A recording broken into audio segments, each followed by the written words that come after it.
And you're right, some schools are doing it much better than others. And unfortunately, I think some schools just don't have the resources to allow that hands on learning that really is critical if you want to get into IT, cyber operations, security, a lot of those technical fields. You have to have that exposure. And again, some people might, once they hit a keyboard and get into a Linux terminal, they might find that they don't even like it. And now we sent somebody down who's spent a lot of money on a degree, and what do they do at that point, right?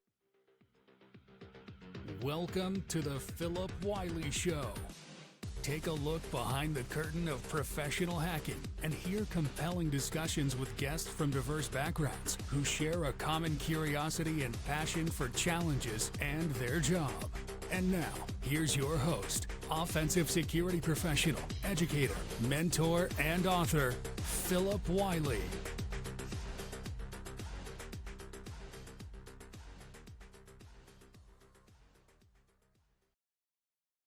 Hello and welcome to another episode of the Phillip Wylie Show. Today I'm joined by Kevin Woods from GuidePoint Security. We got connected a while back when I was at Horizon 3 through the community that Horizon 3 is building out through their Discord community. And Kevin's employer, GuidePoint, is a partner with Horizon 3. So we kind of met through that. And Tony, I believe, actually recommended having Kevin as a guest. So we got him on today. So welcome to the show and thanks for joining. Yeah, thanks for having me. It's a pleasure to be here. Yeah, it's good to meet you. It's good to have you on. My guests come from different backgrounds, but it's not always purely career talk. But one of the things that's kind of the motivator for this show was to bring people on to give career advice and share their stories, because a lot of times those stories are, very inspirational for people trying to break into cybersecurity. So I've shared this story before, but one experience was at Hack SpaceCon. We were talking about that earlier before the show started. It was the first year of Hack SpaceCon. This couple showed up at the conference because I was teaching a workshop. The husband was a construction engineer trying to get into cybersecurity. He was going to college for a cybersecurity degree. And when he stepped away, his wife said, "Thanks for doing the podcast, that there's times that your podcast motivates him when I can't." Sometimes he gets the encouragement from the podcast where it's hard for her to encourage him. And so it's good to hear that. And so just having people on like yourself sharing their stories can be very inspirational with some of the career advice and just kind of your background that you were sharing with me there at GuidePoint, I think it's going to be very helpful. Yeah, absolutely. I love stories like that too, right? We hear about them all the time, and people find a ton of success coming from those non-traditional backgrounds into cybersecurity. And I myself, I went to school for biology and biotechnology. I've never once used that degree, right? I actually had no idea what I wanted to do, and ended up joining the Army right out of school. And they placed me into military intelligence. And at the time, they said that, hey, that's a technical sort of field for you. And a lot of MI people were having to take on different security programs, just ones that were in infantry units, because we didn't have a lot of technology people there. And so part of my job, just a little side responsibility, is, hey, go manage this information security program. And I had no idea what I was doing. Hey, what is information security? And, it was a new job for me too at the time. And I just wanted to impress the supervisor, impress the commander, right? And so I started researching everything I could find out about information security. I started finding people that had created a successful InfoSec program as well, and just asking them a million questions. And what I found through the audits, and we were trying to be compliant with NIST best practices and federal regulations, again, stuff that I knew nothing about at the time. I found that some of that like compliance stuff, sure, it can be boring with all the paperwork, but I love the underlying technology. And why are we doing these different security controls? Why are we putting in place access controls? What does that look like? What are these underlying vulnerabilities and these different pieces of architecture? And so I went back, right? I was doing military intelligence, continue to do that, right, in the Army. And then a year or so later, the Army actually opened up a cyber operations branch and was accepting packets for transfers. I put in my packet to transfer over to cyber operations, got instantly denied because I didn't have a degree in cybersecurity. But a year later, they opened up transfers again. They dropped the degree requirement.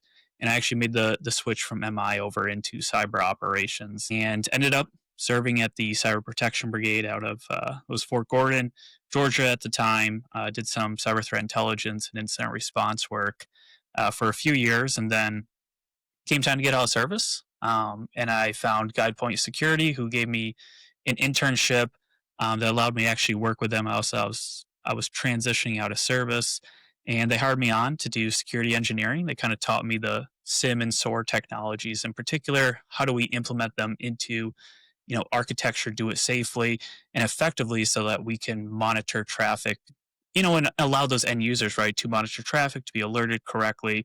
And if something happens, how can we go back and kind of figure out what happened there, right? So that's why I got hired on to GuidePoint Security. And a little side project of mine was working on an internal training and development program for the company. I never had any idea that it was going to blow up into its own whole program. We called it GuidePoint Security University. About a year later, it turned into its own program. I moved over to be the director of that and been here doing that for the past 4 years now. And yeah, love the company, love the program. Overall, I get to interact with a ton of people that are just looking to get into the industry constantly and, always looking to help them out as well. That's great. I love to see that where companies are helping out beyond internships. And it's great that companies, if they offer internships, but seeing helping people, outside of other, career changers, as well as skills bridge programs that, see several of these companies that do that. That's great. That's helping people transition out of military into civilian life. So that's really cool to see those opportunities. And to me, would be a big factor if I'm doing business with companies like that. Kind of before we got on a recording, we are discussing the importance of community. And that's just really one of the things I think that really resonates with a lot of people that are community minded, is just seeing that your company's willing to help people because, at the end of the day, your company's making money, trying to make money. But at the same time too, if you're doing something to help others and working with the community and doing things for the community, then that's to me a big win. Yeah, absolutely. And we've had a ton of success doing that skill bridge program you talked about, and just going and targeting some of those non-traditional people, right, who just for whatever reason, maybe they didn't end up going and studying cybersecurity or computer science or a technical field in college. There's a lot of very talented individuals out there, and honestly, they don't get looked at by a lot of different companies, right? And so now we're not competing against millions of other companies that are out there, but maybe a few dozen instead. If we're looking at that talent pool, and it's also we're looking at people. We bring in people all the time that are career changers too, that are studying in their free time. They're going in doing bug bounties, or they're going to hack the box, and they're trying to figure out stuff outside of being an ER nurse or a teacher or a firefighter, whatever it happens to be. And so that passion exists there, right? That they truly want to do this. They have the work ethic. And we found a lot of success bringing those people in and just giving them the opportunity because they are talented individuals. And it is a bit of a return on investment, but it's also growing that community overall and helping us, kind of push that industry forward. When we talk about the next wave of cybersecurity professionals, I think we are a little bit at risk if we look 20, 30 years from now. Who's going to be doing that if we don't allow entry level hires to get experience to begin with? Because we're such a risk adverse industry, we don't always look at that from a hiring team perspective. We just want senior experienced practitioners, and ultimately we're not allowing people to grow and gain experience in this field. Yeah, that's a great idea because one of the things sometimes companies don't keep in mind is maybe you guys someone that's got 10, 20 years or more experience come in. Maybe they've got bad habits or learned a different way. So at least where you're at, you're bringing people in, kind of training them. So I'm sure they're learning the way you do things. At least you know how they're trained and they're trained properly. Because even someone coming from a university, you really don't know how good that program is, what they learn there. Did they get to do much hands-on stuff? So that's kind of a big plus that you're having some kind of guidance in educating and bringing those new employees up or interns. Yeah, and I think there's a ton of risk, right, involved with hiring any new employee, regardless of the industry, particularly in cybersecurity, where we happen to be a risk averse industry. We don't want to accept any more risk than we have to. And not just a new employee, but if we're talking especially about like entry level employees who've never really worked in cybersecurity before, there's a risk that they don't even like it. They're not passionate about it, that you're going to invest time and money into them. and they leave for another industry or they leave for a competitor or somebody else in the space, right? There's always going to be that risk element there. And we found that just investing them initially, whether it be an intern, a fellowship, or a new hire that we put through a training track to make sure that they have career development laid out for them, that our retention rates are way higher than those that don't get it, right? That you're bringing in just from your standard job market pool out there. And so I think we're able to eliminate a lot of that risk that we fear as hiring teams, that someone's going to leave once they're trained or after a year for 5,000 extra dollars on their salary or whatever it happens to be. And we're identifying people that are truly passionate about this field, that they know they've been exposed to some of these different tools. They're spending long hours going in and trying to do something in their free time. So we know that the enthusiasm is there. And that tells us there's potential for long term success, not just at our company, but to advance the industry as a whole, too. Yeah, that's a great cause because that's one of the things too. If you're really taking the national security seriously, because that can be down to individual corporations. There's some companies that build jets for the military and different things like that, and you really want to be careful with the security there. So if you really want to overall improve security of our nation, then it kind of starts with educating people, and instead of just passing people over. It's, I think overall, if you're wanting to strengthen the security, that you have to do that. I think that's one of the reasons it's really great to see some of these free training options out there. Some people are offering pay what you can, because really the only way to improve is through education. As you mentioned, not everyone is a traditional student that goes to college for that. And you really think about that as a whole, how many people actually go to a university, get a degree, come out and do what they plan on doing? Because usually, if you're going to school, you learn about new technologies, learn about other things, you get interested in different careers. So it's not always a straight shot. I mean, for instance, my wife went to school for occupational therapy. So she's an occupational therapy assistant, and now she does digital forensics. And so you just never know what you're going to end up doing, because once you get exposed to that technology, you learn other things. And what they learned going through your program, they may decide that they want to do something else in cybersecurity. Yeah, 100%, right? And there's a lot of people, I'm sure that say they want to get into pen testing because that's what they see on TV, or they watch Mr. Robot lately, and that's what they're feeling there. And hey, I want to encourage anyone that truly wants to get into that. But there's other areas of cybersecurity as well that might be a better fit. Or maybe somebody has heard of SOC analyst and they think that's the only role to get started in this industry. But there's not. There's a ton of different ways that you can get started, and a lot of different career paths you can get into. You can get into the security side from an operational perspective, right? As a SOC analyst, you can get into the red teaming side, maybe even you got to start as like a vulnerability management analyst so you can understand how we scan for vulnerabilities and what those might be and the criticality, and understanding that piece before we can get into some of that more offensive minded like pen testing sort of stuff as well. And I do like how you mentioned like the community and a lot of different pay as you can or free options that are available out there as well. And I think that's key for our success as an industry moving forward too, because there are a lot of training programs and educational institutions, right? But they don't always have, unfortunately, the licenses of the newest tools or the newest procedures and processes that exist out there too. And so I think we do need to augment some of that academic learning of that might cover policy or traditional processes that we use. We need to augment that with stuff that is current in the industry. And a lot of that community, a lot of different vendors and people just out of the kindness of their hearts are figuring out a way to transfer that information to help people learn what's going on, not just what happened, from a book sort of deal. And unfortunately, because of those educational institutions, which we work a lot with them, but they have a curriculum they need to update. And so it does take time. So sometimes they might be a little out of date, or they don't have the necessary licenses due to like cost, right? For certain tools that we use in industry as well. So I think that community approach is, a great thing that we have in this industry, and something we definitely, need to take advantage of as job seekers and people who are already in the industry too, to advance their skills and develop throughout their career. Yeah, and one of the interesting things too that I see a lot, and maybe you may run across that in your organization, is a lot of people that are going, some of the four-year colleges don't offer hands-on opportunities. It's a lot of theory, which is important, a lot of theory methodology. It's not necessarily hands-on, because like one of our local universities here in in Dallas, like on their Cisco curriculum for, learning how to use Cisco routers and switches, they say hands-on labs if time permits.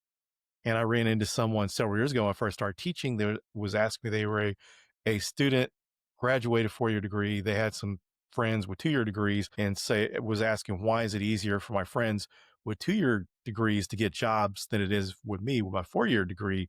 And kind of after some questions, just all went back to he didn't have the hands-on experience. Yeah, we deal with that all the time, right? We deal with a lot of different, like I said, educational institutions, and we've kind of identified programs that we find success with their students and their graduates, and largely it's tied to that hands-on learning piece, right? Some programs have invested in full-on lab environments where it's a playground. Students can go and they can do the offensive side, they can do the blue teaming, and they have student clubs that organize CTFs and a lot of different exercises, and that's a great experience, right? You can learn a ton from a book. I'm not knocking that piece at all, right? But it's a whole different game when you get into a situation and have to be hands on keyboard. And I think too, just working through different challenges is critical, and that's something you learn if you do a CTF, right? Nothing's just step by step instructions in this industry overall, just like a CTF isn't either. We're always having to, every time, like a security practitioner, whether regardless of what side you're on, if you're an engineer or a pen tester, if you're going into a new environment, it is a new environment. And you can't just pull up Google, hey, how do I do this, and follow step by step instructions to do that. And so with CTF or like some of this hands on learning, we want to challenge people to think critically and to find different solutions and different ways to achieve that objective. And you're right, some schools are doing it much better than others. And unfortunately, I think some schools just don't have the resources to allow that hands-on learning that really is critical if you want to get into IT, cyber operations, security, a lot of those technical fields. You have to have that exposure. And again, some people might, once they hit a keyboard and get into a Linux terminal, they might find that they don't even like it. And now we send somebody down who's spent a lot of money on a degree, and what do they do at that point, right? Because there's not a ton of like theory-based jobs in this industry. Yeah, one of the things back to the whole thing too is for anyone trying to get into a career, just that exposure to the technology, how that helps open up opportunities. Because for me, I started out as a CAD drafter. I went to a trade school and learned AutoCAD. Before that, this was like in 93 to 94. And I had no experience with computers, but like we had a computer at home that would play like back then. It was before the internet. So you had things out like Prodigy, some of these computer services and some others out there that you could get on. You're basically online, but it wasn't like the internet is now. You could play different games online and kind of network through message boards and stuff, but you really didn't get the hands on.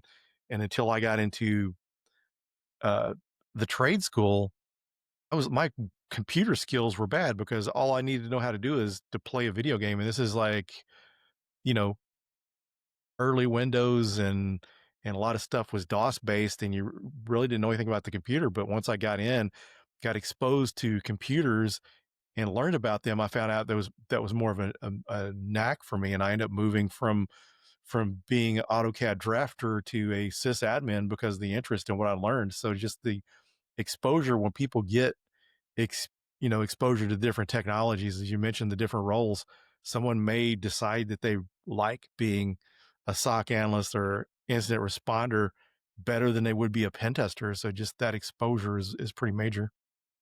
Yeah, and that's tough too, right? If you're just getting started in your career, is trying to figure out where your interests lie. If you haven't been exposed to those different things, it can be really hard to know that, right? But again, to your point, there's so many different like resources out there, and really, I try to encourage people that are just getting started. It's, hey, go do some sort of pen testing tool that exists out there, right? Go to a hack the box and try to figure that out. You can go and learn some of these different sim tools. You can set up your own virtual home network, see if you like the engineering side, get into a Linux box and figure that out, and just ultimately try to not necessarily always do the best network or the most efficient thing, but figure out what you're passionate about. Where are you spending your time? Are you spending a bunch of time trying to craft your own malware? Are you spending a bunch of time trying to get this data flowing correctly into a SIM and creating dashboards? What does that kind of look like for you? And maybe that'll help you on your journey. But It really is tough. If you're just starting off as a security analyst and you're applying to every role out there that has security in the title and says they're expecting entry level, talent, it's hard because people want that job and that experience. But I think too, once you get your foot in the door and if you're able to do a SOC analyst role or one of those entry level positions, it just gain that experience. You understand the cybersecurity landscape a little bit further too. It's going to open up future doors for you. So if you do want to bounce into another area, I think that option's there. You might just have to make a more concerted effort to learn some of those other skills in your off hours. They might not always be on the job learning. You might have to do that while you're also working a full time job. And even if it's IT help desk is a ton of relevant skills. You deal with customers, right? I think any sort of customer service job in particular is going to develop a lot of great skills because you have different challenges. People do a lot of ridiculous things, as I'm sure you know, being in an IT help desk role, right? That you have to think critically in your understanding technologies and how users actually work on these different technologies. I love seeing that sort of stuff. If I have someone who comes to me and says they're interested in engineering side of the house, because I know that they probably thought through a lot of these different just standard communication tactics as well. But again, I can understand it's difficult to know if you want to get into blue teaming, red teaming, engineering, identity management, whatever it happens to be, if you don't have that exposure. But I think there's ways to get out there and at least identify, do I want offensive or defensive? Do I want the operational side or the engineering side? And I say at least start there and try to figure out from there, you can gain the relevant skills and build a foundation before you move into maybe something a little bit more specialized after that. So what'd you recommend for someone that they're doing Hack the Box, Try Hack Me, building home labs, and getting some of this experience? How would you recommend that they display that like on their LinkedIn profile or resume? Yeah, I mean, I love going to LinkedIn profiles. Probably should have said this before, but actually our program had 10,000 applications last year. That's a lot, right? How do you stand out in that group when we're spending a few seconds on each resume? And I think I've heard this from guests on your show before, but I love seeing like a GitHub repo. Like I can click on something really easy. I'll go dig in it. And then if you have my attention and I can see that you've created a home lab, you've documented it, or I can download something that you've created, or I've literally offered internships because I was looking at a blog post and I was reading through somebody's blog and I found out they were somebody looking to get into industry. And I just happened across their blog and we brought them in as an intern. They ended up being hired as a security engineer or junior engineer. I think you got to kind of demonstrate that, right? If you're doing that sort of stuff, it's okay if you don't have experience on your resume and it's looking like there's a lot of white space. You can add in different home lab projects or you can have a link to your Try Hack Me or Hack the Box accounts. I say add it in there because then I'll go exploring. At least you have my attention and you're showing me too that you're actually doing these different things instead of all the other resumes that I see that say, I have Wireshark as a skill, Nmap, Kali Linux. Those are good things to have, but that's 80% of the resumes that I get. But if I click on your GitHub and there's something a little different, maybe you've created a vulnerable server or you've documented your ways on, or you have a video of how you've attacked one of these Hack the Box and your learnings from it. I think that's something different and you're trying to contribute to the industry. So again, we get back to that passion element of it as well. So there's a few different ways, but I want to be able to actually look at what you're doing. So if you can find a creative way to do that, that's always a benefit for me. How important do you think certifications are starting out or trying to break in? Somewhat important, I would say. If you don't, I need to know that you have some foundational level of security knowledge, basically. And there's many different ways to do that. You can go out and get a Sec Plus or, some other certification, and I'm going to understand, hey, you can at least speak the language and you understand these security topics. If you have a college education, okay, maybe you can do that based on that degree as well. Or if you're going out and like I said, if you have a whole blog post that's documenting how you're attacking different things, or if you're involved in the community, okay, well, at least I know that you're communicating this way. I think certifications have a place, especially early on, if you are lacking some of those other areas, right? Because then you're showing me, hey, again, there's passion there. You're trying, you're working hard to get one of those certifications, and you're capable of learning it as well. So I tell people to, if they don't know where to get started, start with ISC Squared's Certified in Cybersecurity or Sec Plus, because that'll also help you create a training plan too. Just naturally by studying for one of those certifications, you're going to be learning stuff that someone else has already taken and said, hey, these are the objectives. Here's your training plan. So sit down and start doing that if you don't know how to get started. I think that's a very, relevant and good way to do that. But yeah, I mean, if you don't have a ton of experience or you don't have a formal education or you haven't been through a training boot camp of some sort, I probably do want to see that you're working towards a certification because, again, at least it's telling me that you're capable of learning this sort of material. I know a lot of hiring managers do look for certifications. Some even prefer that to college degrees. So, like a lot of interns we bring in, we try to encourage them to get a certification because if you're just getting started in this industry, again, it can be a way to somewhat stand out from the crowd if you do have a different certification that not everyone has, right? If you're interested in pen testing, there's a lot of junior pen testing certs out there. You don't need to necessarily go for OSCP immediately, but show that you're on that path and that you're capable of taking those steps on that journey. So I think they play a big part and they're important. And yeah, especially if you don't have a formal education, because at least you are capable of learning, is what you're showing me there.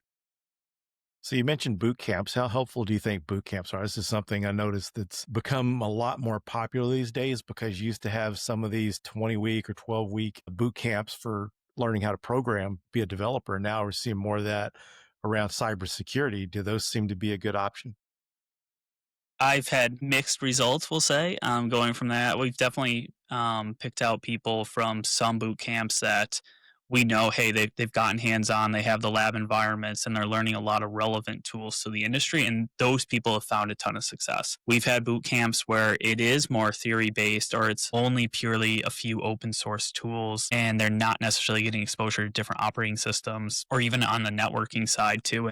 Those people struggle a little bit on the technology side. So I would say anyone looking to get into a boot camp, like it, there's a place, right? There are some good ones out there. I'd caution people try to figure out what are the tools and technologies that you're using, what's going to be the ultimate cost to you too, and also where are people going from those boot camps, right? Like I know a couple boot camps that I prefer, so we're going to target them over and over again, and we're going to keep recruiting from there. And those programs sometimes have like career counselors. They're going out there in industry and working directly with employers to try and place those people. So I think there's a lot of research you have to do before jumping in and paying for one of those boot camps because some of them, yeah, they are successful. You're going to learn a ton. I think some of them too are more geared towards just like SOC analysts. Hey, we're going to make you a SOC analyst. And again, we talked about there's many different roles out there aside from that. And so I'd urge people to do their research. Sometimes they can be successful.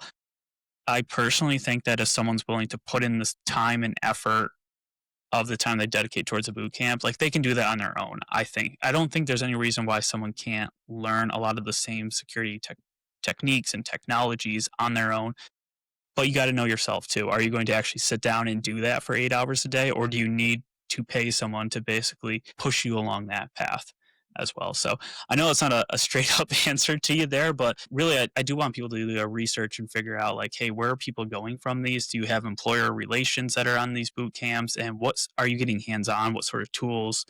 Or what are you getting into? Are there different paths? Can you specialize in the cloud or forensics or SOC analysts? What does that kind of look like too? Yeah, it's kind of interesting because, like I said, I've seen more of that happening now, and just like anything, I'm sure it's even like some of the coding boot camps or development boot camps. I'm sure they're not all the same because some people, it's just a way to make money or whatever, and you can't fault people for making money, but it's not always the best option. So interesting to hear there that there's some, and I've known a couple people that have had good outcomes. Someone I was mentoring went through one of those boot camps, and someone I was doing another person I was doing some mentoring with, she was going through one of those boot camps and had success with it. But kind of good to hear your experience with it because I haven't dealt with a lot of people that have been through those boot camps. Yeah, and they're getting more prevalent, right? Like you said too. So they're definitely something that we're looking to target specific ones, some of the bigger name ones, and some of the bigger ones that are not necessarily they're just going to take your money and put you in. Some of them have a full like screening process too. Like they can only accept a certain number at a time, and they're starting to build like quite a reputation for themselves as well.